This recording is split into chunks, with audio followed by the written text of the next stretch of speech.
जय राधा माधवा जय कुंज बिहारी।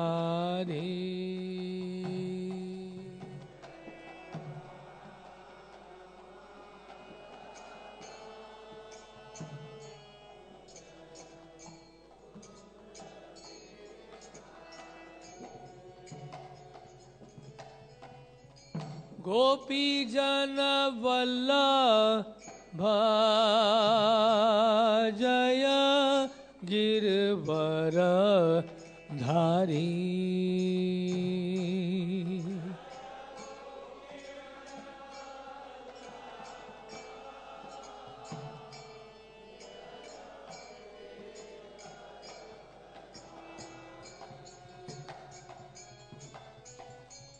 यशोदानंदन ब्रज जन रंजन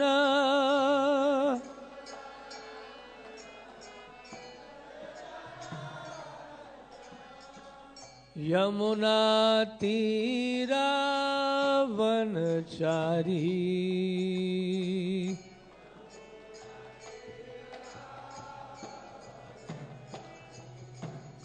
जय राधा माधवा जय कुंज बिहारी।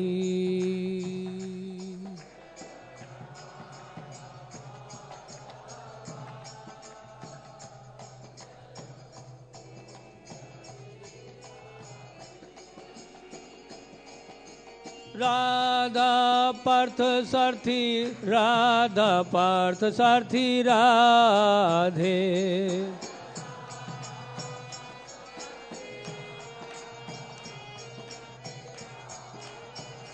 जय सीता राम लक्ष्मण हनुमान सीता राम लक्ष्मण हनुमान।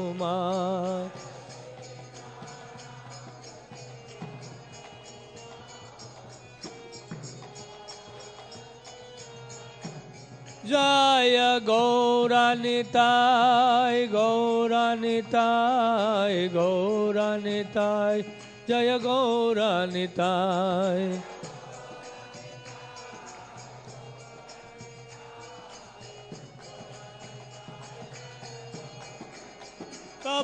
प्रभुपाद प्रभुपाद प्रभुपाद जय प्रभुपाद।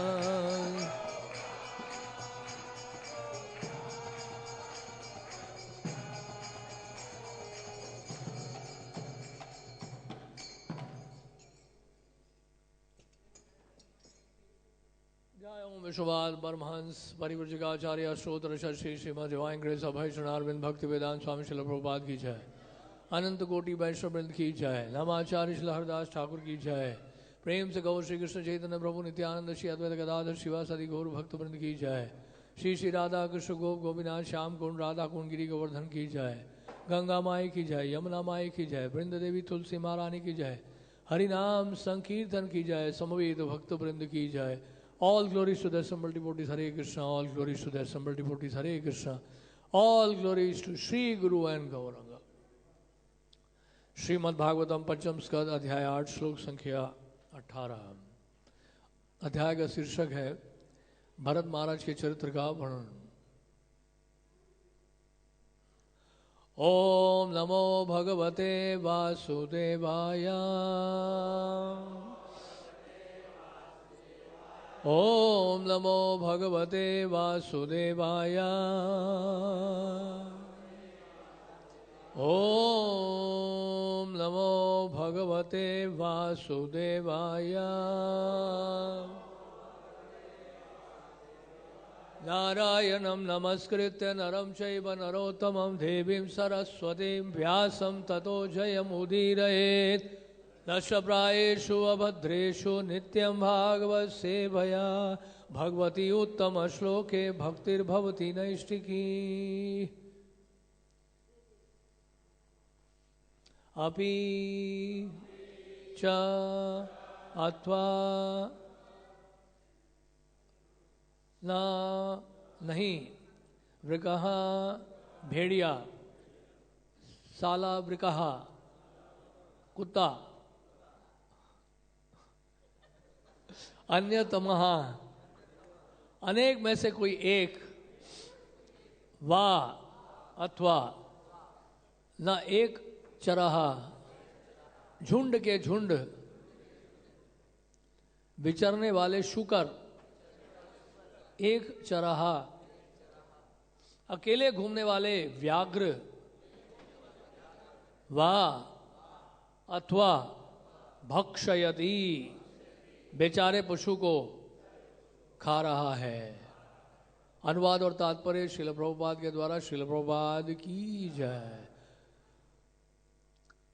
बाघ कभी भी जंगल में झुंड में नहीं घूमते, प्रत्येक बाघ अकेला घूमता है, किंतु जंगली सुअर एक साथ रहते हैं। इसी प्रकार भेड़िए, कुत्ते आदि भी एक साथ रहते हैं। इस प्रकार महाराज भरत ने सोचा कि हो ना हो बेचारा हिरण इनमें से किस हिंस पशु द्वारा मारा डाला गया होगा। ओम अज्ञानतिमिरन्धस्य ज्ञानाञ्जनशलाकया चक्षुरुन्मीलितं येन तस्मै श्रीगुरवे नमः। श्रीचैतन्यमनोभीष्टं स्थापितं येन भूतले स्वयं रूपः गदा मह्यं ददाति स्वपदान्तिकं। वाञ्छाकल्पतरुभ्यश्च कृपा सिन्धुभ्य एव च पतितानां पावनेभ्यो वैष्णवेभ्यो नमो नमः। जय श्री कृष्ण चैतन्य प्रभु नित्यानंद, श्री अद्वैत गदाधर शिवासादि गौर भक्त वृंद। हरे कृष्णा कृष्ण कृष्ण हरे हरे, हरे राम राम राम हरे हरे। मुझे पता नहीं, किंतु हो सकता है कि भेड़िए या कुत्ते अथवा झुंडों में रहने वाले सुअर या फिर अकेले घूमने वाले बाघ ने उस मृग को खा लिया हो।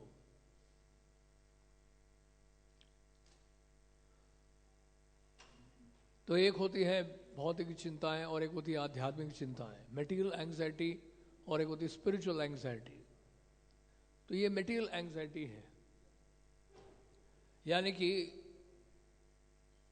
हिरण के बारे में इतनी चिंता हो गई कि अब ये भी सोचने लगे कि कोई पशु ना खा ले उसको। आसक्ति के कारण भय उत्पन्न होता है। जैसे भागवत में लिखा है, आशा ही निराशा का कारण है। तो बहुत आशा करने से निराशा होती है, इसलिए बहुत अधिक आशा नहीं करनी चाहिए हमें। तो निराशा होगी और चिंता होगी और भय उत्पन्न होगा। भय उत्पन्न होता है देहात्मक बुद्धि के कारण। तो जब जब हम देहात्मक बुद्धि में होते हैं, भय उत्पन्न होता है। तो भय का स्रोत क्या है? आसक्ति, इस देह से आसक्ति, इस शरीर से आसक्ति, जड़ पदार्थ से आसक्ति, जड़ वस्तुओं से आसक्ति, जड़ जगत से आसक्ति, जड़ विद्या से आसक्ति। सब जड़ ही है। इस भौतिक संसार में जो भी जड़ शरीर से जुड़ा हुआ है वो सब जड़ है। जड़ विद्या, माया और वैभव, जीव के कोरे गाधा, ये जो जड़ विद्या है ये माया का वैभव है और हमें क्या बना देती है? फर्स्ट क्लास फूल, फर्स्ट क्लास ऐश, गधा बनाती है हमें। तो गधा प्राप्त करने, गधा बनने के लिए, सॉरी गधा बनने के लिए या गधे जैसा जीवन बिताने के लिए हमें जड़ विद्या की आवश्यकता पड़ती है। अगर गधा बनना है तो जड़ विद्या प्राप्त करनी होगी। और वैष्णवों का अगर कुकुर बनना है तो ये श्रीमद् भागवतम का ज्ञान प्राप्त करना होगा। जैसे कि भक्तविनोद ठाकुर लिख रहे हैं, तुमी तो ठाकुर तुम्हारो कुकुर, बोलिया जानो हो मोरे, सर्वस्व तुम्हार चरणे सौंपिया, पोड़े छी तुम्हारो घोरे। नहीं, तो ठाकुर भक्तविनोद बोल रहे हैं कि कुकुर बनना ही है तो वैष्णव का कुकुर बनो, सांसारिक व्यक्तियों का नहीं, सांसारिक लोगों का नहीं। ये तो जंगल में बहुत सारे पशुओं का वर्णन यहाँ पे किया जा रहा है, भेड़ियों का वर्णन, कुत्तों का वर्णन, सिंह व्याघ्र का वर्णन। कुछ झुंड में जा रहे हैं, कुछ अकेले जा रहे हैं। सिंह अकेला जाता है, झुंड में नहीं जाता है। हाथियों का झुंड भी देखा जाता है, भालुओं का झुंड देखा जाता है, लेकिन शेर अक्सर अकेला जाता है। तो इस तरह से अगर पशु समाज में रहना है, पशुओं के बीच में, तो पशु जैसा कार्य करना होगा। पशु जैसा कार्य करने के लिए बहुत जरूरी है कि देहात्मक बुद्धि में होना बहुत आवश्यक है। देहात्मक बुद्धि में होना बहुत आवश्यक है। बचपन से जड़ विद्या प्राप्त करना बहुत आवश्यक है। पारिवारिक जीवन, सांसारिक जीवन और विषयी जीवन से आसक्त होना बहुत जरूरी है। भौतिक लाभ पूजा प्रतिष्ठा से आसक्त होना बहुत जरूरी है। और ये सब करने के बाद हमें बहुत अच्छा पहली श्रेणी का पशु जीवन प्राप्त होगा। ये सब सांसारिक आसक्तियों के कारण है, नहीं। और हमारा श्रीमद् भागवतम जो है वो हमें सिखा रहा है कैसे अनासक्त होना चाहिए। हृदय ग्रंथि से कैसे हम लोग छुटकारा पाए। हृदय ग्रंथि, हृदय की जो ग्रंथि है वो बहुत ज्यादा जो है क्या होती है, बहुत ज्यादा मजबूत होती है, जैसे पत्थर की लकीर। ऐसे संस्कारों को मिटाना बड़ा कठिन है जो पत्थर की लकीर के समान है। पत्थर में लकीर अगर आप खींच दो फिर मिटा नहीं सकते आप, बहुत कठिन है, लगभग असंभव है। अगर भक्ति में ना लगे तो इन संस्कारों को खत्म करना बहुत ही कठिन कार्य है, असंभव कार्य है, असंभव है, क्योंकि प्रकृति का नियम है। तो ये देखिए माया प्रक्षेपात्मिका जो है शक्ति या अवरात्मिका शक्ति, श्रील प्रभुपाद जी बताते हैं चैतन्य चरितामृत के तात्पर्य में, ये जो शक्तियां हैं माया जगत में हमें बांधने के लिए हैं। एक जीव को इस देह से आसक्त करने के लिए माया शक्ति है। और जैसे ही जीव शरीर में प्रवेश करता है तो वो आसक्त हो जाता है शरीर से। धीरे धीरे आसक्ति बढ़ती जाती है। जैसे जैसे हमारा जो है उम्र बढ़ती है उतनी आसक्तियां बढ़ती जाती हैं और उतनी चिंताएं भी बढ़ती जाती हैं, नहीं, उतनी चिंताएं भी बढ़ती हैं और उतनी आसक्तियां बढ़ती हैं। और आसक्ति बढ़ने पर क्या होता है, भय उत्पन्न होता है। इससे भय जब उत्पन्न होता है तो ये शरीर त्यागने में बड़ा कठिनाइयां होती है, बहुत कठिन हो जाता है शरीर को त्यागना। और जितने अनासक्त होंगे तो शरीर बड़े आसानी से छोड़ पाएंगे, जैसे श्रील प्रभुपाद ने शरीर छोड़ के दिखाया। तो ये मृत्यु की कला, हाँ, शरीर छोड़ने की कला, ये सिखाया जा रहा है श्रीमद् भागवत में। श्रील प्रभुपाद जी ने दिखाया कि अंतिम समय में इतने शरीर को कष्ट होने के बावजूद भी श्रीमद् भागवतम के ऊपर टीका दे रहे हैं। और श्रीमद् भागवतम के ऊपर टीका क्यों दे रहे हैं? क्योंकि श्रीमद् भागवतम से आसक्ति है, भागवत रति है उनकी।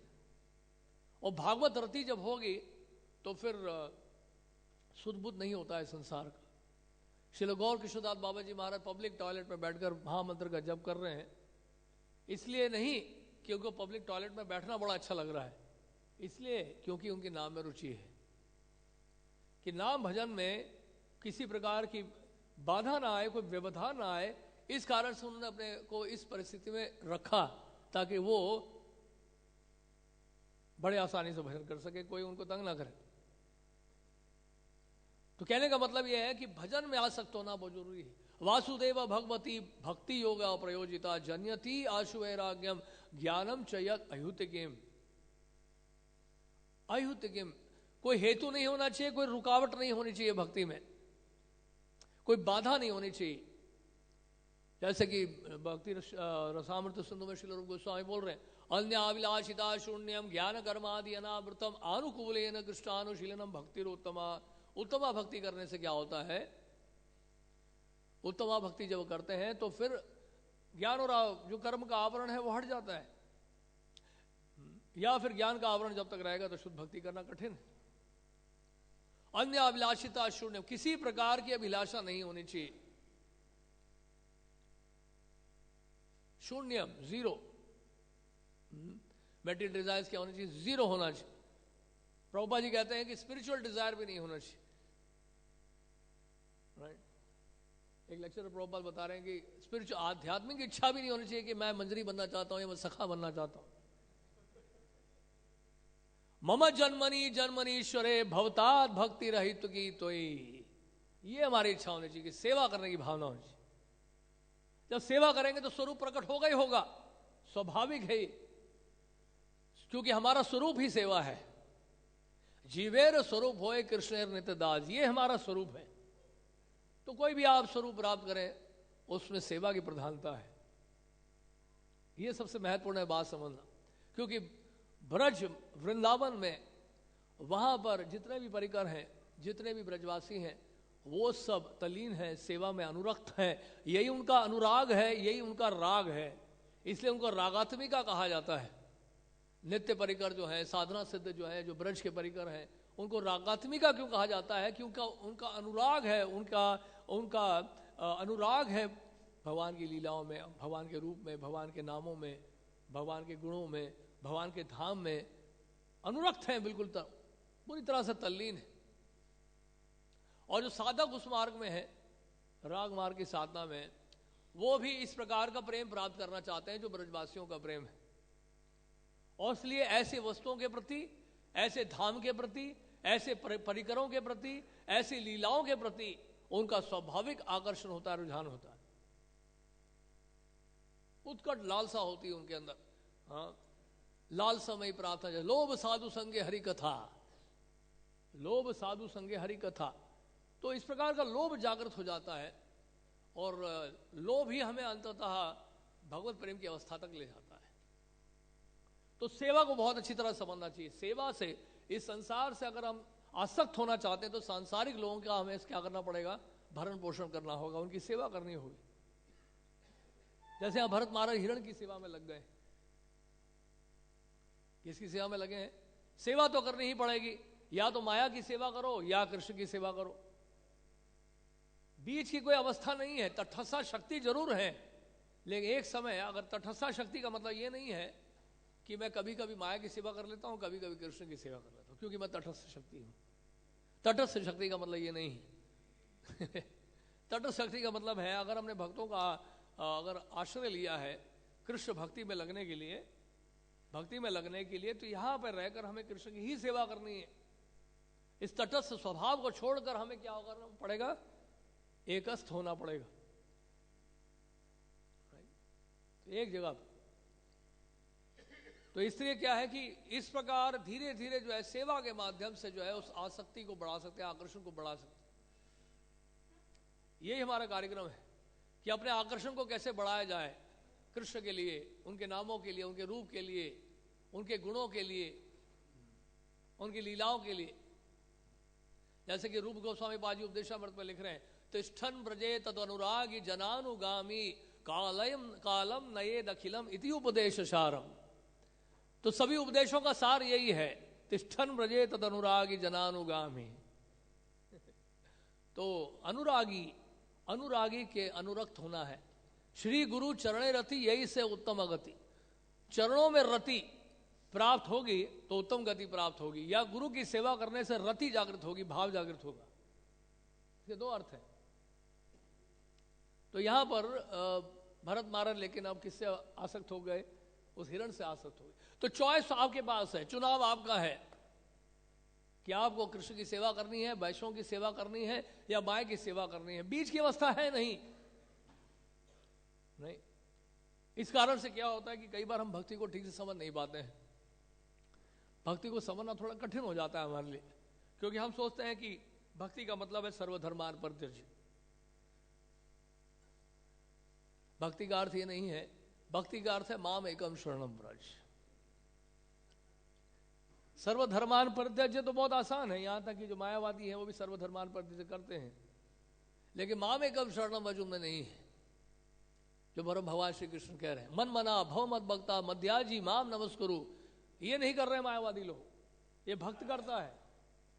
तो यानी कि कहने का मतलब है, अगर पूछें कि भक्त की परिभाषा क्या है या भक्ति की परिभाषा क्या है, कोई आपसे पूछे कि एक भक्ति की परिभाषा क्या है या भक्त की परिभाषा क्या है, what is the definition of a devotee, भक्त की परिभाषा क्या है, क्या आंसर देंगे आप? भक्त की परिभाषा बताइए क्या है, बताइए। पंकज लोचन प्रभु बताइए भक्त की परिभाषा क्या है। धर्मनारायण प्रभु बताइए भक्त की परिभाषा क्या है। वो तो बता दिया हमने, जो बता दिया वो उत्तर नहीं, आप बताइए। अब भक्त की परिभाषा ये है कि जो भक्ति करता है वो भक्त है। Very simple. सर्वोपाधि विनिर्मुक्तम तत्परत्वेन निर्मलम ऋषिकेन ऋषिकेश सेवनम भक्ति रुच्यते। अपनी इंद्रियों को भगवान की सेवा में लगाना ही भक्ति है। इसलिए तो सभी उपाधियों को त्याग कर हम लोग यहाँ पर आए हैं। हमने स्थूल शरीर या स्थूल शरीर तो छोड़ दिया, लेकिन सूक्ष्म शरीर अभी तक कृष्ण की सेवा नहीं लगा पाए हैं। तो इसलिए ये जो आसक्तियां हैं, जो संस्कार हैं हमारे इतने प्रबल हैं कि अभी भी बसे हुए हैं हमारे साथ। इसलिए क्या शरणागत होने में समय लग जाता है हमें, राइट। और इसी कारण से श्रील रूप गोस्वामी कहते हैं प्रादुर्भावे भवेत क्रमः श्रद्धा रतिर भक्तिर अनुक्रमश्यति। भगवान कपिल देव यही कह रहे हैं भागवत के 3 स्कंद के 25वें अध्याय के 25वें श्लोक में। भगवान कपिल देव यही कह रहे हैं कि श्रद्धा से लेकर जो रति का स्तर है वो अनुक्रमश्यति है, इट्स अ ग्रेजुअल प्रोसेस। आप छलांग मारकर नहीं पहुंच सकते हैं भगवत प्रेम। चैतन्य महाप्रभु जब रघुनाथ दास गोस्वामी चाह रहे थे महाप्रभु से, ही बोले कि मैं बस सबको त्याग कर आपकी शरण में आना चाहता हूं। नहीं तो क्या बोला उन्होंने? चैतन्य महाप्रभु ने कहा कि अभी आप वापस जाओ घर, मन ही मन में क्या करो, राधा कृष्ण का चिंतन करो और क्या करो, बाहरी रूप से आप सांसारिक कार्य में लगे रहो। लेकिन साथ में एक और चीज बोली। क्या बोला चैतन्य महाप्रभु ने? कि एक छलांग से आप समुद्र को पार नहीं कर सकते। नहीं, और कुत्ता अगर समुद्र पार करना चाहे तो इट इज नॉट पॉसिबल। उसके लिए मनुष्य बनना पड़ेगा, नाव का सहारा लेना पड़ेगा, जहाज का सहारा लेना पड़ेगा। और वो जहाज कौन सा है? वो जहाज है ये कौन? और वो कप्तान कौन है? गुरु और वैष्णव, जो हमें समुद्र को पार कराएंगे, इस भवसागर से पार करके लेके जाएंगे। तो चैतन्य महाप्रभु का जो है बचपना मत करो, एक छलांग मार के तुम नहीं उस पार जा सकते हो। तो चैतन्य महाप्रभु जो है इसलिए वैराग की शिक्षा दे रहे हैं। चैतन्य महाप्रभु ने रघुनाथ दास गोस्वामी को वैराग की शिक्षा दी है। चैतन्य चरितामृत में बहुत सुंदर प्रसंग है जिसमें कृष्णदास कविराज गोस्वामी बता रहे हैं, महाप्रभु भक्त गणेर वैराग्य प्रधान, जहां देखी प्रीत होना गौर भगवान। चैतन्य महाप्रभु को बहुत प्रसन्नता होती है वैराग देखकर, जब कोई वैराग्त होता है। लेकिन ये जो वैराग है, ये जो डिटैचमेंट है, ये अगर हृदय से उत्पन्न नहीं होगा, भक्ति के कारण उत्पन्न नहीं होगा, तो बहुत लंबे समय तक चलता नहीं है। जैसे ही हमारे जीवन में कष्ट आने लगते हैं, मानसिक कष्ट, शारीरिक कष्ट, हम उन सब वैराग की अवस्थाओं को धीरे धीरे त्यागने लगते हैं और फिर से धीरे धीरे उसी संसार में जाने का धीरे धीरे प्रयास करते हैं, छुपके से। नहीं, साइड लॉन्ग ग्लैंस यानी कि दृष्टिपात करते रहते हैं, कटाक्ष डालते रहते हैं बाहर के संसार में, और धीरे धीरे धीरे धीरे धीरे बाहर निकलने का प्रयास करते हैं। और माया करती है, माया बहुत धीरे धीरे निकालती रहती है। कृष्ण बोलिया जीव भोग वांछा करे, निकटस्थे माया तारे झापटिया धरे। तो कृष्ण को भूलते हैं सबसे पहले। हाँ, कृष्ण को भूलते कैसे हैं? क्योंकि जीव जो है भोगने की इच्छा करता है, और जैसे जीव भोगने की इच्छा करता है वो कृष्ण को धीरे धीरे भूलता जाता है और पूरा ही भूल जाता है। फिर प्रभुपाद ने कहा, if you want to forget Krishna, eat meat. अगर मांस भक्षण करोगे तो कृष्ण को पूरी तरह से भूल जाओगे। So it's a very difficult process. ये जो रास्ता है कृष्ण प्रेम प्राप्त करने का, ये भक्ति सिद्धांत से ठाकुर ने कहा, इट्स फुल ऑफ थॉर्न्स, ये कांटों से भरा हुआ है, आसान रास्ता नहीं है।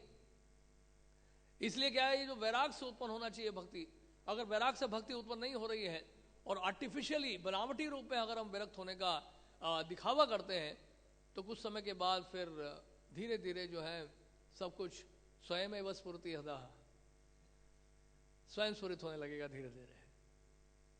इसलिए वैराग भी जो है, हमारा वैराग वैसे देखा जाए 64 भक्ति गंगों में वैराग नहीं। अगर आप देखेंगे 64 भक्ति गंगों में renunciation is not an item of devotion. इसलिए आइटम नहीं है क्योंकि ये भक्ति का प्रोडक्ट है। ये भक्ति से उत्पन्न होने वाला जो है एक उसकी उत्पत्ति है भक्ति, उसके लिए अलग से प्रयास करने की आवश्यकता नहीं पड़ती। तो जैसे जैसे हमारी भक्ति में तीव्रता आती जाएगी, भक्ति हमारी बढ़ती जाएगी, हमारे हृदय में उतना ही अधिक वैराग उत्पन्न होता जाएगा स्वाभाविक रूप से। और अगर वैराग उत्पन्न नहीं हो रहा तो भय उत्पन्न रहता है, भय बना रहता है। कंस को कितना भय था, अनुकूल नहीं था, वो भी कृष्ण भावना भावित था, लेकिन प्रतिकूल भाव से कृष्ण का चिंतन कर रहा था, लेकिन उसके हृदय में भय था। तो भय बहुत होना। प्रहलाद महाराज भयभीत नहीं थे। प्रहलाद महाराज को कोई भय नहीं था, ईसा मसीह को कोई भय नहीं था। सूली पर चढ़ाया जा रहा था उनको। उन्होंने कहा कि हे पिता परमेश्वर को माफ कर दीजिए, नहीं जानते कि क्या कर रहे हैं। और यही बात प्रहलाद महाराज ने भी बोली है कि आप मेरे पिता को माफ कर दीजिए हे नरसिंहदेव। वही बात प्रहलाद महाराज भी कह रहे हैं। और वासुदेव देव को बिल्कुल भय नहीं है। वो कह रहे हैं कि ब्रह्मांड में जितने भी जीव हैं उन सबके पाप मुझे दे दीजिए, उनको भी भय नहीं है। देखिए, और श्रील प्रभुपाद जी को भी भय नहीं है। प्रभुपाद जी एक बार मॉर्निंग वॉक में जा रहे थे कलकत्ता में, विक्टोरिया मेमोरियल हॉल के बाहर से, और उस Prabhupada ji hall, Victoria memorial hall को देखकर प्रभुपाद जी कहते हैं डिसाइबल्स को, प्रभुपाद ने कहा जब मैं छोटा था तो मैं इस विक्टोरिया मेमोरियल हॉल के ऊपर चढ़ गया, जब कंस्ट्रक्शन चल रहा था इसके ऊपर चढ़ के चला गया। तो प्रभुपाद को बोलते हैं डिसाइबल्स के, Prabhupada you are so fearless, आप बिल्कुल भी भयभीत नहीं थे, यू आर फियरलेस, मतलब आप निर्भीक थे। तो प्रभुपाद ने कहा what do you mean, I am still fearless. Prabhupada ने कहा 70 प्लस, मैं 70 साल से ऊपर का हो गया हूं और अकेले में अमेरिका गया, आई एम स्टिल फियरलेस। तो प्रभुपाद जी देखिए फियरलेस क्यों थे? वृद्धावस्था में भय और बढ़ जाता है। जैसे जैसे उम्र बढ़ेगी भय उत्पन्न होगा आपके मन में, अगर कृष्ण भावना भावित नहीं होंगे तो जैसे जैसे आपका जो है शरीर बढ़ेगा, वृद्धावस्था बढ़ेगी, बोलते ये क्या हो रहा है, तो लगता है शरीर मुझसे छूट रहा है, और ये क्या हो रहा है। धीरे धीरे सारी पोल खुलेगी, प्रकृति जो है आपको सारी पोल खुलाएगी। प्रकृति आपको जो है एक नंगा सच दिखाएगी, एक नेकेड ट्रूथ आपके सामने खड़ा हो जाएगा दर्पण में, जब आप अपने आप को आईने में देखेंगे। अरे ये क्या हो रहा है, मेरे आंखों के नीचे झुर्रियां आने लग गई हैं, ये क्या हो रहा है, मेरे दांत गिरने लग गए, दांत जबड़ा हिलने लग गया है, ये क्या हो रहा है, मेरे बाल सफेद होने लगे। उसमें बता रहे थे देवकी नंदन प्रभु, वृद्धावस्था का पहला लक्षण क्या है कि कान के ऊपर बाल सफेद होना शुरू हो जाते हैं। अरे कान के ऊपर बाल सफेद होना शुरू हो गए हैं, ये क्या हो रहा है, झुर्रियां आ गई हैं, ये क्या हो रहा है, मेरे पीठ में हमेशा दर्द रहता है, मैं ठीक से चल भी नहीं पा रहा हूँ, मेरा एक घुटना खराब हो गया है, डॉक्टर कहता है कि ग्रीसिंग खत्म हो गई है। ओहो, अब कुछ नहीं हो सकता है, डॉक्टर ने एक संकेत दे दिया, रिपोर्ट आया है, अब इसका कोई ट्रीटमेंट नहीं है, अब इसका कोई इलाज नहीं है। तो क्या होता है, उसी समय हम लोग क्या करते हैं, हमारा शोक बढ़ जाता है, हमारा भय उत्पन्न हो जाता है, हमारी चिंताएं बढ़ जाती हैं। लेकिन गीता में भगवान क्या कह रहे हैं, ब्रह्मभूत प्रसन्न आत्मा न शोचती न कांक्षति समस्त सर्वेषु भूतेषु मद भक्तिम लभते पराम। लेकिन जो ब्रह्मभूत स्थिति में है वो ना शोक करता है ना आतुर होता है, उसको कोई भय नहीं होता है, ए फियरलेस। श्रीपाद रामचंद्र, श्रीपाद माधवेंद्रपुरी जब अंतिम समय में बहुत ज़्यादा बीमार थे, रुग्ण अवस्था में थे और देह को त्यागने वाले थे, और राधारानी के भाव को व्यक्त कर रहे थे, हे मथुरानाथ आप कब वापस आएंगे, नहीं, तो इस तरह से वो प्रार्थना कर रहे थे कि रामचंद्रपुरी नहीं पहचान पाए अपने गुरु को। उनको शिक्षा देने लगे, आपको तो निर्विशेष ब्रह्म में ध्यान लगाना चाहिए, आप रो रहे हैं गुरुदेव, get out you sinful rascal. तुम्हारा अगर चेहरा देखकर मुझे शरीर छोड़ना पड़ा तो सदगति नहीं प्राप्त होगी, दुष्ट धूर्त निकलो यहां से। रामचंद्रपुरी को डांटा। श्रीपाद माधवेंद्रपुरी को कोई भी भय नहीं था अंतिम समय में। तो जो कृष्ण भावना भावित व्यक्ति होता है वो शरीर के परिवर्तन से घबराता नहीं है। देहनो स्वेन यथा देहे कौमाराम यौवनम जरा तथा देहांतर प्राप्ति धीर तत्र न मुयति। शरीर के परिवर्तन से भयभीत नहीं होता है, जैसे कि श्रील प्रभुपाद जी के जीवन में देख रहे हैं, जैसे कि हम वर्तमान गुरुजनों के जीवन में देख रहे हैं। भय नहीं उनको, शरीर रुग्ण हो चुका है, लकवा मार चुका है, कुछ ऐसे वैष्णवों को लकवा लग चुका है, तरह तरह की बीमारियां लग रही हैं, लेकिन वो उस कृष्ण की सेवा में उसी तरह से अनुरक्त हैं जैसे कि पहले थे, और बल्कि और अनुरक्त होते जा रहे हैं। ये है असली वैराग्य। तो वैराग्य की परीक्षा हम सबके जीवन में होगी, बहुत परीक्षाएं होंगी, बहुत सारी परीक्षाओं से गुजरना पड़ेगा। जब सब कुछ अच्छा चल रहा है तो उस समय भक्ति करना थोड़ा आसान होता है, लेकिन जब सब कुछ अच्छा नहीं चलता है उस समय परीक्षाएं होती हैं। असली हमारा ट्रेनिंग प्रोग्राम तब शुरू होता है। एक ट्रेनिंग हमारा बाहर से होता है जो हम भक्तों से लेते हैं, और एक ट्रेनिंग देते हैं ठाकुर जी परमात्मा के रूप में जो हृदय में बैठे हैं, क्योंकि वो भी चिंता कर रहे हैं हमारे लिए, और उनके द्वारा दिया गया जो प्रशिक्षण है वो बहुत ही ज्यादा जो है कड़क हो सकता है। उन परीक्षाओं से हमें गुजरना पड़ेगा। नहीं, इसलिए प्रभुपाद कहते हैं life is a preparation for the final examination. ये पूरा जीवन हम पूरी तैयारी में लगा रहे हैं अंतिम परीक्षा के लिए, और वो अंतिम परीक्षा कब आएगी हम खुद नहीं जानते। इसलिए वास्तविक वैराग उत्पन्न करें, वास्तविक वैराग उत्पन्न करें। और इसलिए कृष्ण की सेवा के लिए जो कुछ आवश्यक है उसको स्वीकार भी करें। अनासक्त से विषयान, विषयों से अनासक्त होकर, यथारम उपंजतः निर्बंध कृष्ण संबंधे युक्त वैराग्य मुच्यते। तो युक्त करना है कृष्ण की सेवा में सब कुछ, सभी वस्तुओं को, सभी साधनों को, खुद को भी, ये शरीर को भी। इसलिए शरीर को संभाल के रखना बहुत जरूरी है, राइट। तो प्रारंभिक अवस्था में हम रघुनाथ दास गोस्वामी की नकल नहीं कर सकते। रघुनाथ दास गोस्वामी के स्तर पर पहुंचना लगभग असंभव है, उनकी नकल नहीं की जा सकती, जो कि 22.5 घंटे भजन करते थे, 1.5 घंटे केवल विश्राम करते थे जब वो जगन्नाथपुरी में थे, नीलाचल में।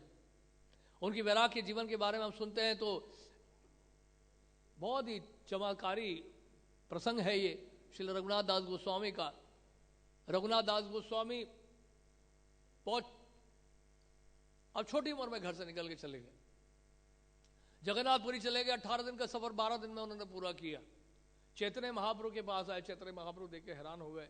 रघुनाथ दास गोस्वामी जो इतने बड़े जमींदार के पुत्र हैं और साल के लगभग 8 लाख मुद्राएं कमाया करते थे कर देने के बाद, एक ही पुत्र थे अपने पिता के, सर्वस्व त्याग दिया चैतन्य महाप्रभु की शरण में जाने के लिए।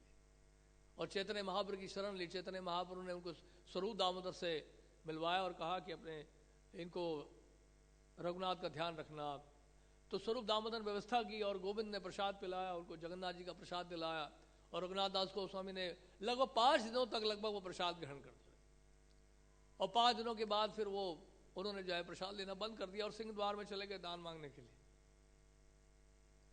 और उसके बाद फिर तो इस प्रकार वो दान मांगने जब चले गए तो फिर उसके बाद फिर नहीं, वहां से दान लंगर में चले गए लेने के लिए प्रसाद, और उसको छोड़ के फिर वो क्या करने लगे, सिंह द्वार में भिक्षाटन करने लगे। तो इस पता चला स्वरूप दामोदर के माध्यम से चैतन्य महाप्रभु को रघुनाथ दास गोस्वामी जब सिंह द्वार में भिक्षाटन कर रहे हैं तो चैतन्य महाप्रभु बड़े प्रसन्न के, बड़ा अच्छा किया रघुनाथ ने, बहुत अच्छा किया, सिंह द्वार में भिक्षाटन कर रहे हैं, यही करना चाहिए। और चैतन्य महाप्रभु क्या कहते हैं, वैराग्य कोरी बे सदा नाम संकीर्तन, मागिया खाइया करे जीवन रक्षण। तो वैरागी व्यक्ति को क्या करना चाहिए, सदा हरि नाम का संकीर्तन करना चाहिए। हरे कृष्ण कृष्ण कृष्ण हरे हरे, हरे राम राम राम हरे हरे। तो ये महामंत्र में इतना प्रभाव, इतनी शक्ति है, इसके उच्चारण मात्र से क्या होता है, आपके अंदर वैराग उत्पन्न होने लगता है। ये महामंत्र की इतनी शक्ति, इतना प्रभाव है हरिनाम का, नहीं। और उसके बाद फिर चैतन्य महाप्रभु ने कहा, जीवार लाल से इति उति धाय, शिष्टों तो प्राण कृष्ण नहीं पाए।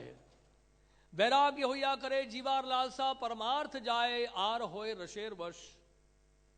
तो चैतन्य महाप्रभु कह रहे हैं कि जीवा की लालसा से अगर कोई इधर उधर जाता है और उधर भाजन के लिए शिष्णोदर परायण है, नारायण परायण नहीं है। हमें नारायण परायण होना चाहिए। नारायण परायण न कुतश्च न भिद्यति, नहीं। तो नारायण के जो परायण होते हैं वो भयभीत नहीं होते हैं। स्वर्ग अपवर्ग नरकेशु, उनके लिए स्वर्ग अपवर्ग नरक ये सब क्या एक समान है, वो भयभीत नहीं होते हैं। बोलते हैं नरक भी भेज दो, मुझे कोई दिक्कत नहीं है, वहां जाके मुझे सेवा ही करनी है, वहां जाके मुझे हरि नाम लेना है। वो सेवा में मस्त है, सेवा में उनको इतना आनंद आ रहा है, उनको कोई भय नहीं है। त्रिभुवन में कहीं भी भेज दो, आप पूरे ब्रह्मांड में मुझे कहीं भेज दो, आप ब्रज में भेज दो, गोलोक में भेज दो, ब्रह्मांड में भेज दो, मुझे तो करना वही है। इसलिए ठाकुर भक्ति विनोद क्या कहते हैं, वो बोलते हैं कि आप मुझे एक कीड़े के रूप में भी जन्म दे दो तो अच्छा है, लेकिन मुझे वो ब्रह्मा जी का शरीर नहीं चाहिए, चतुर्मुखी ब्रह्मा जी का शरीर नहीं चाहिए, अगर मैं आपका भजन नहीं कर सकता हूं तो, अगर आपकी मैं सेवा नहीं कर सकता, अगर मैं कृष्ण भावना भावित नहीं हो सकता हूं, वो मुझे नहीं चाहिए उपाधि, ब्रह्मा जी का मुझे पद नहीं चाहिए। अच्छा है कि मैं कीड़े के रूप में कीड़े के शरीर में जन्म लो और किसी वैष्णव के घर में जाकर मैं रहूं, वो ज्यादा अच्छा है, वो श्रेष्ठकर है। तो यहां पर इस तरह से रघुनाथ दास गोस्वामी की परीक्षा ले रहे थे श्री चैतन्य महाप्रभु। और कुछ समय के बाद क्या हुआ, फिर उनके घर से हर वर्ष शिवानंद सेन आते थे और उन्होंने सूचना दी थी गोवर्धन मजुमदार को कि इस प्रकार रघुनाथ दास गोस्वामी भिक्षाटन कर रहे हैं और बहुत तपस्या कर रहे हैं और अपने वैराग के लिए बड़े प्रसिद्ध हैं, 22.5 घंटे भजन करते हैं नहीं और केवल 1.5 घंटे विश्राम कर रहे हैं। तो बहुत चिंता में पड़ गए गोवर्धन मजुमदार, और उन्होंने क्या किया, उन्होंने 400 मुद्राएं समेत ब्राह्मणों को भेजा और कुछ रसोइयों को भेजा कि उनकी लिए व्यवस्था की जाए। तो जब पहुंचे रघुनाथ दास गोस्वामी ने उसको स्वीकार नहीं किया, लेकिन उन्होंने सोचा कि ये किया जा सकता है कि चैतन्य महाप्रभु को मैं निमंत्रण दे सकता हूं प्रत्येक दिन प्रसाद के लिए। तो प्रसाद के लिए जो है इस प्रकार महीने में 2 बार, शायद महीने में 2 बार प्रसाद के लिए निमंत्रण दिया, और इस प्रकार लगभग 2 साल तक ये कार्यक्रम चलता रहा। और चैतन्य महाप्रभु जाते रहे, चैतन्य महाप्रभु ने कुछ बोला नहीं। चैतन्य महाप्रभु को लगा कि रघुनाथ, क्योंकि रघुनाथ दास गोस्वामी समझ गए थे 2 साल के उपरांत कि आप ये ठीक नहीं है। वो समझ गए कि महाप्रभु इसलिए शायद मेरा निमंत्रण स्वीकार कर रहे हैं क्योंकि मैं मूर्ख हूं और मेरे को दुख होगा अगर मैं महाप्रभु नहीं आएंगे मेरे पास, इस कारण से महाप्रभु आ रहे हैं प्रसाद लेने के लिए, अन्यथा ये ठीक नहीं है। तो रघुनाथ दास गोस्वामी ने फिर उनको बुलाना बंद कर दिया। और उसके बाद कुछ समय के बाद चैतन्य महाप्रभु ने पूछा स्वरूप दामोदर से, गोविंद से, क्या हुआ, रघुनाथ मुझे बुला नहीं रहा है प्रसादम के लिए। तो उन्होंने बताया कि रघुनाथ का ये विचार है, रघुनाथ इस प्रकार से विचार कर रहे हैं। तो चैतन्य महाप्रभु ने फिर बहुत सुंदर बात बोली, विषेर अन्न खाए ले मलिन होए मन, मलिन मन होए नाहे कृष्णेर स्मरण। विषयों के द्वारा दिया गया अगर हम अन्न खाएंगे तो हमारा मन मलिन हो जाएगा, और अगर मन मलिन होगा तो क्या होगा, कृष्ण का स्मरण नहीं कर पाए। कृष्ण भावना भावित होना बड़ा मुश्किल हो जाता है। ऐसे विषय लोगों से धन लेना, उसका धन लेकर अर्जित करना, उनका अन्न पाना, ये दोनों ही कर्म बंधन है। हमारी काम वासनाओं को बढ़ाएगा, हमारे रजोगुण को बढ़ाएगा और देहात्मक बुद्धि बढ़ाएगा और हमारे हृदय में भय उत्पन्न करेगा। और उस अन्न को प्राप्त करने के बाद क्या करेंगे, उन्हीं लोगों का चिंतन करेंगे जिनसे हमने वो अन्न लिया है और धन लिया है। ये तो गिव एंड टेक है। जहां भी लेन देन होगा, जहां भी सेवा होगी, जहां भी सेवा स्वीकार करेंगे। देखिए बंधन का एक सबसे बड़ा कारण क्या है कि सेवा स्वीकार करना। किसी भी से भी आप सेवा लेते हैं, इसका मतलब आप बहुत जल्दी ही उनसे बंधने वाले हैं। और किसी की आप सेवा करते हैं तो उनके सेवा में भी आप बंधने वाले हैं, उनसे भी आपको आसक्ति होगी। इसलिए बड़े बड़े जो वैष्णव आचार्य होते हैं, जो गोष्ठानंदी तो खैर महाप्रभु के आंदोलन को फैलाने के लिए सबसे सेवा लेते हैं, लेकिन जो भजनानंदी होते हैं जैसे लोकनाथ गोस्वामी या श्रील गौर कृष्णदत्त बाबा जी महाराज, वो सेवा नहीं ले रहे थे किसी से। उन्होंने कहा कि मैं तो वृंदावन में रह रहा हूँ, यहाँ भजन कर रहा हूँ, मुझे क्या सेवा की आवश्यकता है। नहीं, हमने नरोत्तम दास ठाकुर की कथा सुनाई थी, शायद पिछली बार सुनाई थी, नहीं, नरोत्तम दास ठाकुर और लोकनाथ गोस्वामी की। तो लोकनाथ गोस्वामी एक समय वो भजन में लगे हुए थे, नरोत्तम दास ठाकुर भी भजन में लगे हुए थे। और समय एक किसान आया ब्रजवासी, वहां पर उनको प्यास लगी हुई थी और उन्होंने कहा मुझे पानी चाहिए, मुझे पानी मिल जाएगा कुएं से, मेरे पास पानी निकालने के लिए बाल्टी भी नहीं है, आप मेरी मदद कर सकते हैं। तो लोकनाथ गोस्वामी तो अपने भजन में इतने मग्न थे कि वो ध्यान नहीं दिए। तो उसके बाद नरोत्तम दास ठाकुर के पास गए थे, छोटे बाबा शायद मेरी मदद करेंगे। तो नरोत्तम दास ठाकुर का हृदय पिघल गया, उन्होंने कहा प्यास लगी तो पानी तो पिलाना चाहिए। और बाल्टी लिया, उन्होंने पानी निकाला और पानी पिला दिया उस किसान को, और किसान पानी पीकर चला गया। लोकनाथ गोस्वामी ने बुलाया नरोत्तम दास ठाकुर को, बोला कि क्या हुआ, आप भजन क्यों नहीं कर रहे हैं। उन्होंने कहा कि गुरुदेव वो एक किसान आया था, प्यासा था, उसको मैं पानी पिलाया। उन्होंने कहा कि अभी भी आपको जागतिक और सांसारिक और नैतिक कार्यों में बड़ी रुचि है, अभी अच्छा होगा कि आप पूर्वी बंगाल जाएं और वहां जाकर प्रचार करें। तो कहने का मतलब ये है कि अब यह हो सकता है कि यार प्यासे व्यक्ति को पानी भी नहीं पिलाना चाहिए।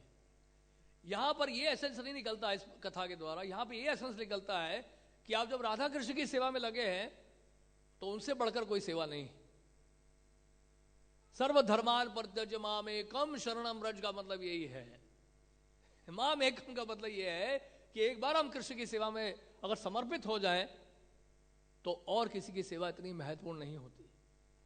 कृष्ण की सेवा मतलब उनके जो भक्त हैं और वैष्णव हैं, गुरु हैं, वो सेवाएं जो है सबसे महत्वपूर्ण।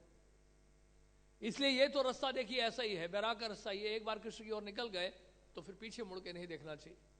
पीछे मुड़कर अगर हमने देख लिया तो फिर पीछे से आवाज आएगी कि वापस आ जाओ बेटा, नहीं वहां तुम्हें तकलीफ होती होगी, वहां शायद तुम्हें शायद गर्म पानी नहीं मिलता होगा, वहां तुम्हें शायद ठीक खाने को नहीं मिलता होगा। इस प्रकार हम लोग क्या करते हैं, भावनाओं में, अगर भावनाओं में बंध जाते हैं और हमारा हृदय जो है माया के सामने पिघल जाता है। माया के सामने हमारा हृदय कठोर होना चाहिए बिल्कुल, और कृष्ण के सामने और वैष्णव के सामने हमारा हृदय पिघलना चाहिए। अगर वैष्णव के सामने हमारा हृदय नहीं पिघल रहा है और राधा पार्षादी के सामने हमारा हृदय नहीं पिघल रहा है, तो इसका मतलब यह है कि माया के सामने हमारा हृदय पिघला हुआ है। नहीं, क्योंकि भाव भक्ति का मतलब क्या जानते क्या होता है?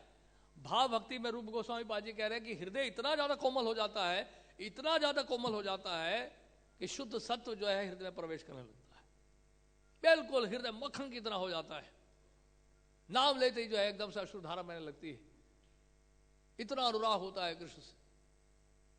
ये भाव की अवस्था है जो भरत महाराज ने ये लक्षण प्रकट किए यहाँ पे। तो इसलिए अब क्या हुआ, रघुनाथ दास गोस्वामी जो है उन्होंने जो है फिर बुलाना बंद कर दिया था, और वो फिर क्या हुआ उसके बाद फिर दाल लंगर में जाके वो प्रसाद ग्रहण करने लगे, और दाल लंगर के बाद नहीं सिंह द्वार में जाके दोबारा वो भिक्षाटन करने लगे, और कुछ समय के बाद सिंह द्वार से भी उन्होंने जो है वहां से भी जो है वो क्या कहते हैं निकल पड़े और दाल लंगर में जाके लेने लगे। चैतन्य महाप्रभु उसकी भी प्रशंसा कर रहे थे कि अच्छा किया, लेकिन सिंह द्वार से जब निकले थे और स्वरूप दामोदर ने, गोविंद ने बताया कि महाप्रभु अब उन्होंने जो है सिंह द्वार भी छोड़ दिया है और दाल लंगर चले गए हैं, तो चैतन्य महाप्रभु ने कहा कि बहुत अच्छा किया उन्होंने कि सिंह द्वार से वो निकल गए हैं। चैतन्य महाप्रभु कहते हैं, भालो कैला छाड़े सिंह द्वार, सिंह द्वारे भिक्षावृत्ति वैश्याराचार। बहुत अच्छा किया रघुनाथ ने, ये तो एक वैश्य का आचरण है। वहां खड़े हैं, इंतजार कर रहे हैं कि कोई मुझे आके दान देगा। भजन में मन नहीं लग रहा है, वो दानी का चिंतन हो रहा है, कब आएंगे वो, कब आएंगे, कब आएंगे।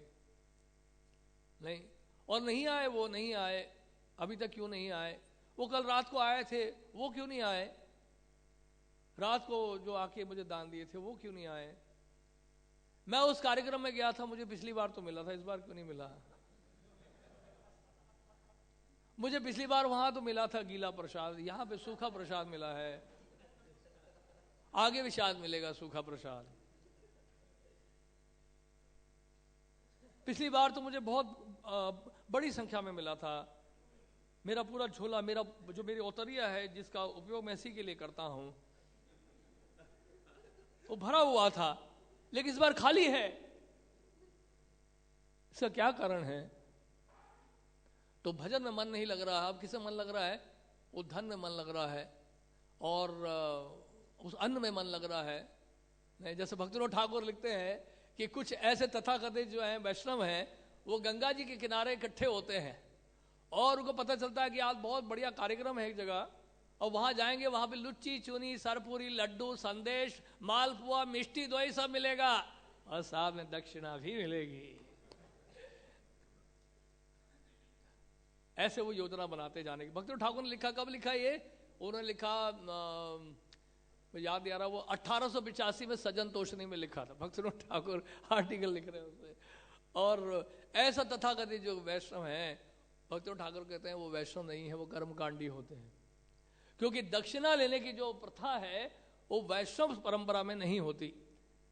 कई बार बोलते हैं कि अरे ब्राह्मण है, इसमें दक्षिणा लेने में क्या दिक्कत है, लेकिन जो अगर वैष्णव ब्राह्मण जब दक्षिणा लेता है तो उसको कृष्ण की सेवा में लगाता है, गुरु की सेवा में लगाता है, और गुरु की कृपा से अगर जो कुछ मिल जाए उसको वो कृपा समझकर उसको ग्रहण करता है। यह है वैराग का जीवन। वैराग का जीवन ये है।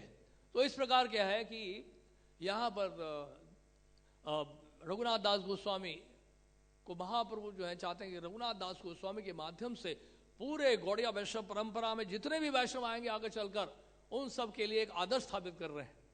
जैसे कि छठ गोस्वामी अष्टकम में श्रीनिवास आचार्य लिख रहे हैं त्यक्त्वा तूर्णमशेषमण्डलपति श्रेणीं सदा तुच्छवान्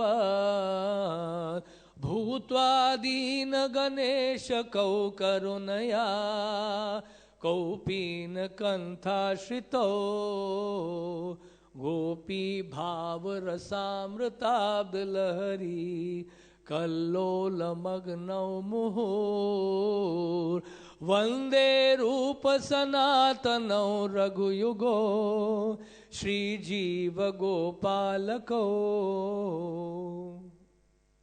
तो त्यक्त्वा तूर्णमशेष मंडलपति, बड़े बड़े पद मिनिस्टरशिप और बड़े बड़े जो है पद को त्याग दिया इन गोस्वामी ने। रूप गोस्वामी, सनातन गोस्वामी, रघुनाथ दास गोस्वामी, ये सब धनाढ़ परिवार के, इतना धन उनके पास था। उसके बावजूद भी जब 22 लाख सोने की मुद्राएं थी श्री रूप गोस्वामी के पास, जब उन्होंने राज्य के कार्यभार को त्यागा था, 22 लाख सोने की मुद्राएं, आज से 500 साल पहले सोच के देखिए आप। और अपने सनातन गोस्वामी उस समय गौड़ देश के प्रधानमंत्री थे, चैतन्य महाप्रभु की शरण में जाने के लिए त्याग दिया। चैतन्य महाप्रभु से प्रेम के कारण, उस प्रेम के कारण जो है वो त्याग आया उसके अंदर।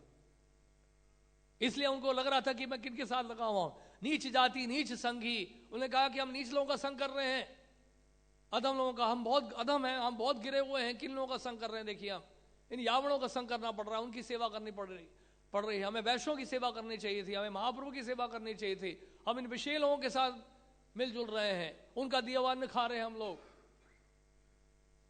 हम बहुत अधम हैं। इस तरह से देखिए उनके अंदर कितनी विनम्रता थी, देखिए रूप सनातन नहीं।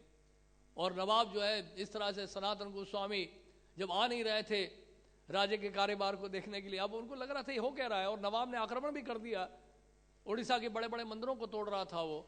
उनसे सहा नहीं किया कि बहुत हो गया, अब हम नहीं करेंगे अब इनके बाद सेवा। तो इसलिए रूप गोस्वामी पहले चले गए, सनातन गोस्वामी को कैद कर लिया। सनातन गोस्वामी को क्यों कैद किया? क्योंकि लगभग 1 महीने के लिए वो आए नहीं।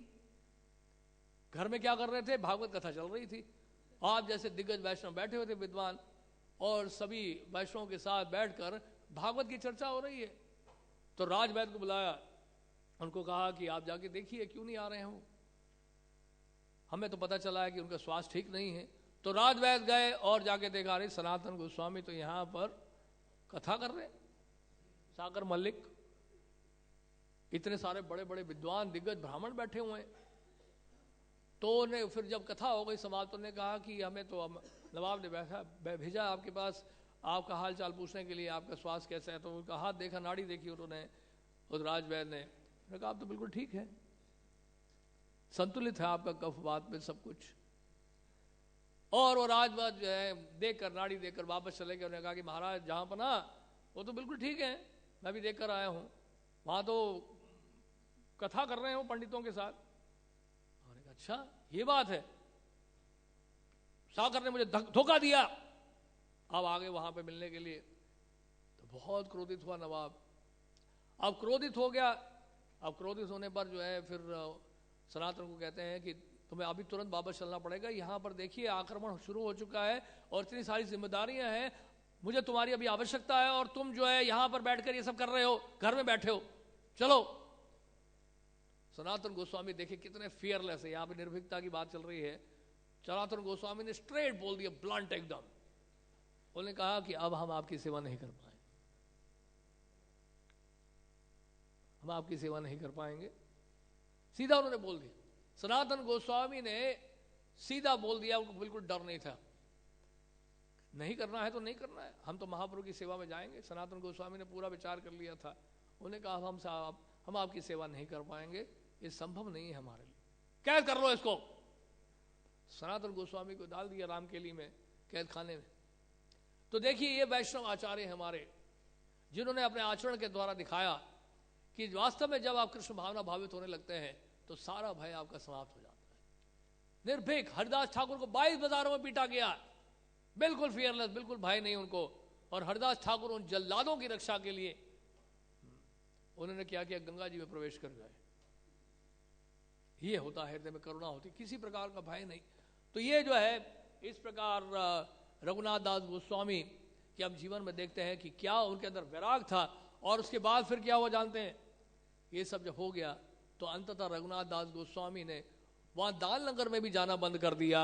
और क्या किया उन्होंने, जो पशु भी नहीं खाते थे, जो गाय भी नहीं खाती थी, वो सड़ा हुआ जो होता था प्रसाद, जो फेंक दिया जाता था आनंद बाजार से, और पे नाला में फेंका हुआ था चावल, उसको निकालते थे, चावल को धोते थे और धोकर भीतरी भाग में नमक डालकर उसको खाया करते थे।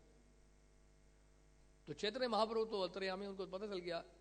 तो स्वरूप दामोदर एक दिन गए और स्वरूप दामोदर ने देखा कि रघुनाथ जो है वो सड़ा हुआ खा रहे हैं, चावल नमक डाल के खा रहे हैं।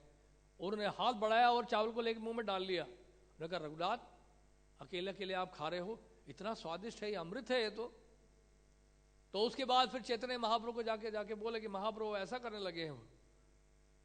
तो चैतन्य महाप्रभु का अब जो है हृदय पिघल गया रघुनाथ दास गोस्वामी का वैराग देखकर। चैतन्य महाप्रभु आए और उसी तरह से महाप्रभु ने भी रघुनाथ के हाथ से छीना चावल और कहा कि मैं तो नाना प्रकार के प्रसाद व्यंजन ग्रहण करता हूं, लेकिन आज तक मुझे इतना स्वादिष्ट प्रसाद नहीं मिला जो तुम्हारे हाथ से मुझे मिल रहा है।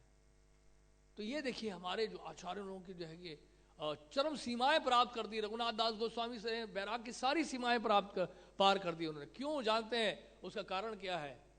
क्योंकि उनका अनुराग, उनकी आसक्ति थी चैतन्य महापुरुष।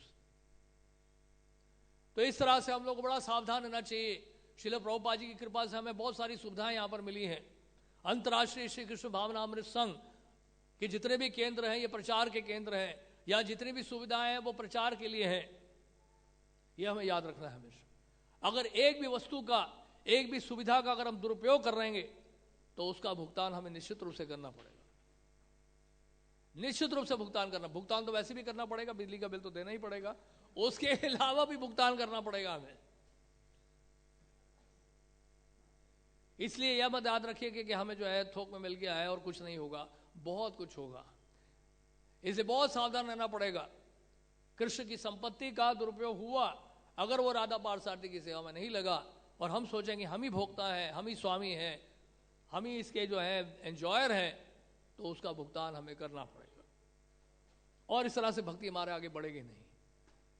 इसलिए हमें भक्ति से पवित्रता के आधार पर प्रचार करना है, सुविधाओं के आधार पर प्रचार नहीं करना है।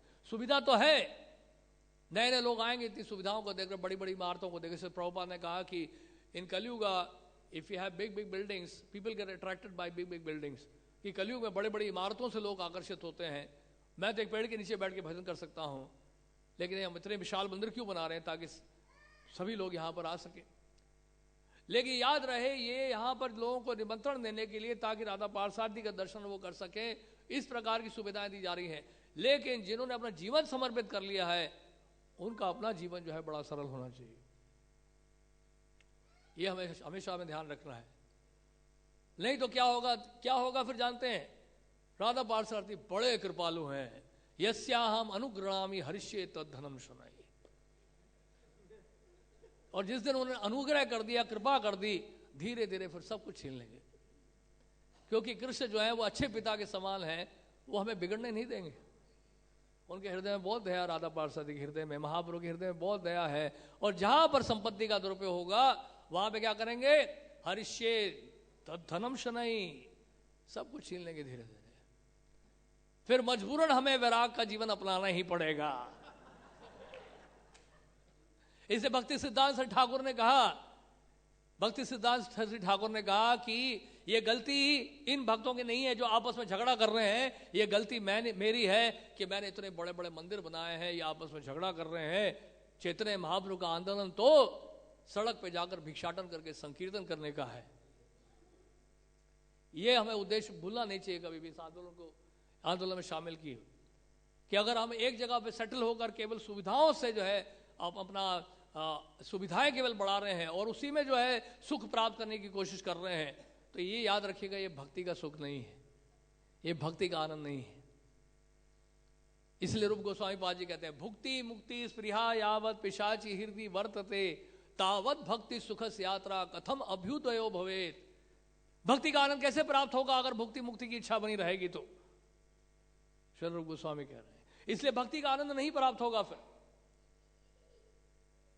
ये यथा माम प्रपद्यन्ते ताम सदैव भजामि हम, इसलिए सब कुछ मिल तो जाएगा, सुविधाएं भी मिल जाएगी लेकिन फिर भक्ति नहीं मिलेगी, फिर वो वास्तविक कृपा नहीं। इसलिए गुरुदेव की दो प्रकार की कृपाएं होती हैं, एक होता सकपट कृपा, एक निष्कपट कृपा। ये श्रील जगन्नाथ दास बाबा जी महाराज कहते थे। जगन्नाथ दास बाबा जी महाराज कहते हैं कि एक सकपट कृपा होती है, एक कपट कृपा होती है। तो गुरु तत्व और शिव तत्व में कोई भेद नहीं है, शिव तत्व भी ऐसे ही है। अगर महादेव की कृपा अगर आपको चाहिए तो आपको भक्ति संप्रदाय से जोड़ेंगे, वो रुद्र संप्रदाय से जोड़ेंगे। और अगर उनकी सकपट कृपा होगी तो आपको सांसारिक सुविधाएं प्रदान करेंगे महादेव। उसी तरह से गुरुदेव भी है, गुरुदेव किसी को त्यागेंगे नहीं, लेकिन अगर सुविधाओं के अगर बलबूते अगर हम सेवा में लगे रहे, वो सुविधा जो है फिर सकपट कृपा होगी, क्योंकि सेवा में तो लगा के रखना है, गुरु की जिम्मेदारी है, लेकिन वो फिर वास्तविक कृपा नहीं है। निष्कपट कृपा कब होती है? जब हम लोग इन सुविधाओं से आसक्त ना होकर गुरु और कृष्ण की प्रसन्नता के लिए कार्य करते हैं। तो इस तरह से भरत महाराज के प्रसंग से बहुत कुछ शिक्षाएं प्राप्त हो रही हैं। इस प्रसंग को हमें अपने जीवन में उतारना है, केवल पढ़कर हमें दूसरे कान से नहीं निकालना है। इसको अगर अपने जीवन में उतारेंगे तो बहुत सारा इसमें लाभ मिलेगा, बहुत सारी शिक्षाएं प्राप्त होती हैं। हरे कृष्ण। कोई प्रश्न? हरे कृष्ण, धन्यवाद। तो इसमें जो बताया गया है कि भरत महाराज को चिंता है और बहुत चिंता है, हरण के जीवन के लिए बहुत भय है, वो बहुत कोमल है। तो इसी प्रकार की चिंता ब्रजवासियों को भी है कृष्ण के लिए। कृष्ण भी बहुत कोमल हैं। माता यशोदा भी सोचती हैं कि कृष्ण वन में गया है, गऊ चराने गया है और उसके लिए जीवन के लिए बहुत खतरा है, बहुत भय है। उसी प्रकार की चिंता है, लेकिन वो चिंता दिव्य है और ये चिंता जो है भौतिक है। और माता यशोदा भी चिंता करना चाहती हैं कृष्ण के लिए, और कृष्ण भी चाहते हैं कि माता को चिंता हो। नहीं तो कृष्ण चाहें तो अपना विश्वरूप दिखला दें माता को, तुम क्यों चिंता करती हो माता, देखो मैं तो क्या हूँ, हाँ, मेरे लिए कोई भय की बात नहीं है, चिंता की बात नहीं है। तो चिंता तो है, हाँ? तो ये चिंता जो है आपको बंधन से मुक्त करती है, भगवान से जोड़ती है। और ये जो चिंता है ये जो है आपको संसार से बांधती है। तो अंतर केवल यही है कि कृष्ण के लिए चिंता करो, आप मंदिर के लिए चिंता करो ना, भगवान की पूजा के लिए, भगवान की सेवा के लिए आप चिंता करो, तो वो जो चिंता है ये जो है आपके लिए मुक्ति का खुला द्वार है। हरे कृष्ण। हरे कृष्ण। ग्रंथराज श्रीमद् भागवतम की जय, श्रील प्रभुपाद की जय।